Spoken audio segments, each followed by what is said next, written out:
तो आज हम लोग पढ़ेंगे पाठ 5 प्रथम स्वतंत्रता संग्राम कारण एवं परिणाम। इससे पहले के पाठों में हम लोगों ने पढ़ा था हमारे देश में अंग्रेज व्यापार करने के लिए आए थे, लेकिन व्यापार के साथ साथ वो हमारे आर्थिक मामलों में, राजनीतिक मामलों में और धार्मिक और सामाजिक मामलों में भी हस्तक्षेप करने लगे। इसी के अंतर्गत इस पाठ में हम पढ़ेंगे कि प्रथम स्वतंत्रता संग्राम के क्या कारण बने, उसका क्या परिणाम हुआ, इसके बारे में हम लोग डिटेल में पढ़ेंगे। लॉर्ड डलहौजी के बाद 1856 में लॉर्ड कैनिंग भारत में अंग्रेजों का अंतिम गवर्नर जनरल था। 1856 तक गवर्नर जनरल ने अपनी विभिन्न नीतियों के कारण भारत पर लगभग पूर्ण कर ली थी। भारत में विदेशी शासन छल बल और सैन्य बल तथा अर्थ बल पर टिका हुआ था, किंतु 1757 में प्लासिंग के युद्ध से ही किसानों, कारीगरों, शिल्पकारों, राजाओं और सिपाहियों व अंग्रेजों के बीच विवाद उत्पन्न होने लगा। इससे पूर्व भी समय समय पर देश के विभिन्न भागों में विद्रोह हुआ करते थे,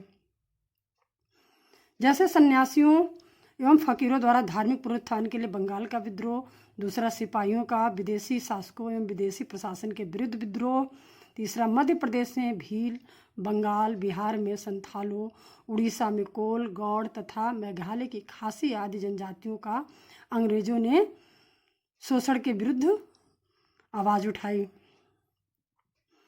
तो अंग्रेजों ने इन खासी जनजातियों का भी शोषण किया, लेकिन इन विद्रोहों के स्थानीय होने के कारण तथा पारस्परिक समन्वय के अभाव के कारण अंग्रेजों द्वारा आसानी से इनका दमन कर दिया गया। इसके बावजूद अंग्रेजों की दमन नीति के खिलाफ भारतीय क्रांतिकारियों का विद्रोह जारी रहा और सन 1857 में व्यापक रूप से विद्रोह की योजना बनाई गई। अंग्रेजों के खिलाफ इस प्रकार के विद्रोह को सन 1857 की क्रांति के नाम से भी जाना जाता है। इस जन असंतोष ने उत्तर तथा मध्य भारत में ब्रिटिश राज को कुछ समय के लिए लगभग हिलाकर रख दिया, जिससे अंग्रेज भयभीत हो गए। और सन 1857 की क्रांति बच्चों कैसे हुई, क्या कारण थे?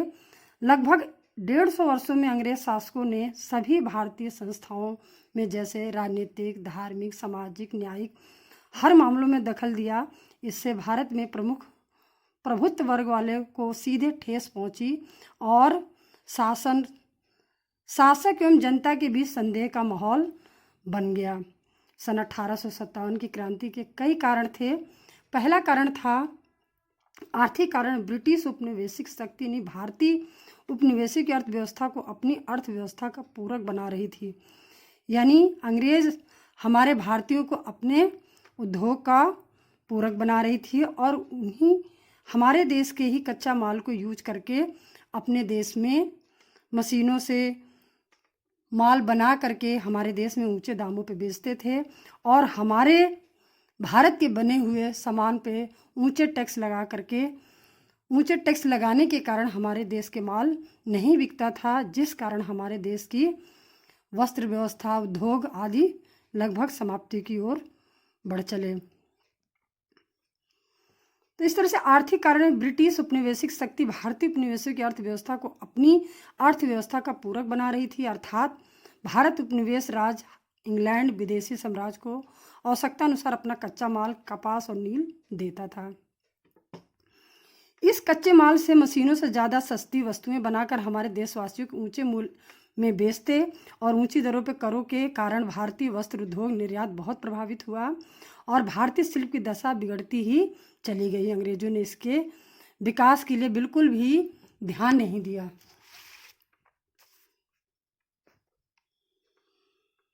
अंग्रेजों ने शासकों कुटीर उद्योग को तहस नहस कर दिया, जिससे भारत के उद्योगपति भी स्थिति शीघ्र ही क्षीण हो गई और भारतीय कार्यों की दशा खराब होती चली गई। अकाल एवं गरीबी के कारण किसानों में असंतोष था। बढ़े हुए लगान वसूलने के कारण किसान भी क्षुब्ध और दुखी थे। सेना से हटाए गए सैनिक भी अंग्रेजों के शत्रु हो गए थे। शिक्षित भारतीयों को उच्च पदों पर नहीं नियुक्त किया जाता था। उन्हें अंग्रेज कर्मचारियों की तुलना में भी कम वेतन दिया जाता था। बच्चों, आर्थिक कारण क्या क्या थे? जैसे भारत में राजनीतिक सत्ता वास्तविक रूप से अंग्रेजों के हाथ में थी, फिर भी शासन दिल्ली के मुगल बादशाह के नाम पर चलता था। वह देश का एकता का प्रतीक था। अंग्रेजों ने तत्कालीन मुगल साम्राज्य बहादुर शाह जफर के साथ अपमानजनक व्यवहार किया और 1835 में कंपनी के सिक्कों से मुगल सम्राट का नाम भी हटा दिया गया। लॉर्ड डलहौजी की विलय नीति के तहत देशी राज्यों को ब्रिटिश राज से किसी न किसी बहाने मिलाया जाता था। इससे सभी देशों के राज आशंकित हो गए, उनका अस्तित्व भी संकट में पड़ गया और अंग्रेजी शासक एक पक्षी निर्णय लेता था जिससे उनका विदेशीपन और गलत नीयत स्पष्ट झलकती थी। इसी नीति के कारण सतारा, झांसी, नागपुर और दूसरे राज अंग्रेजों के कब्जे में आ गए। डलहौजी ने पेशवा बाजीराव के दत्तक पुत्र यानी गोद लिए पुत्र नाना साहब की वार्षिक पेंशन भी बंद कर दी थी, जिससे नाना साहब तथा अन्य राज अंग्रेजों के कट्टर शत्रु हो गए। डलहौजी ने कुशासन के कारण अवध को अपने साम्राज्य में मिलाने के बाद भी सिपाहियों को हटा दिया तो दिया, लेकिन उन्हें रोजगार नहीं दिया। इससे उनके मन में भी अंग्रेजों के प्रति नफरत की भावना भर गई। अंग्रेजों द्वारा जमींदारों तथा तालुकेदारों को भूमि का मालिक बना दिया गया और उन्हें मनमाने लगान वसूलने की छूट भी दी गई, जिसके कारण किसानों में भी असंतोष व्याप्त हो गया था। ब्रिटिश न्याय प्रणाली भारतीय कानून की अनदेखी करती थी। यह प्रणाली भारतीयों के लिए बड़ी ही खर्चीली, पेचीदी और लंबी प्रक्रिया वाली थी। इसके अलावा भारतीय शासन में ऊंचे पद प्राप्त नहीं कर सकते थे। उनकी योग्यता का अनादर होता था, जिससे भारतीयों के बीच अविश्वास, असंतोष बढ़ता ही गया। अंग्रेजों द्वारा लगाए गए तमाम तरह के बंधन और अपमान भारतीयों के लिए असहनीय हो गए। बच्चों, सामाजिक और धार्मिक कारण क्या थे? अंग्रेज भारत की अशिक्षा, सामाजिक अनेकता तथा व्यापक कुरीतियों के साथ साथ आर्थिक पिछड़ेपन और भारत पर शासन अधिकार स्थापित होने से भारतीयों को तुच्छ समझते थे।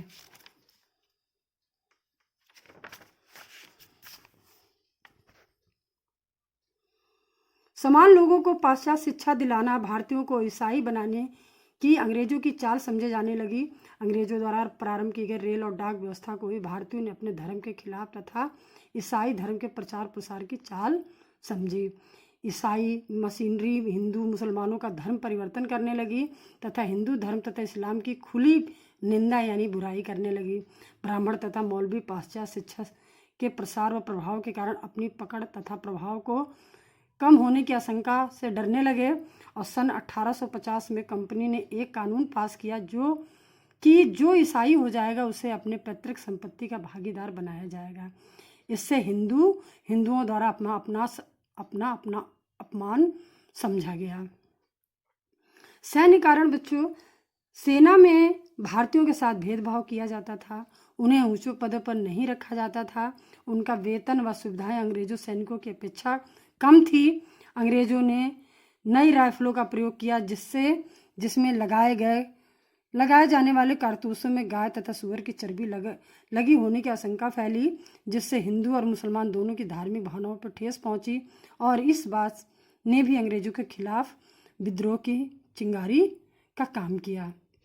बच्चों, आज हम लोग यहीं तक पढ़ेंगे। कल हम पढ़ेंगे क्रांति की योजना कैसे बनाई गई। इसके बारे में हम लोग डिटेल में नेक्स्ट वीडियो में पढ़ेंगे। धन्यवाद बच्चों।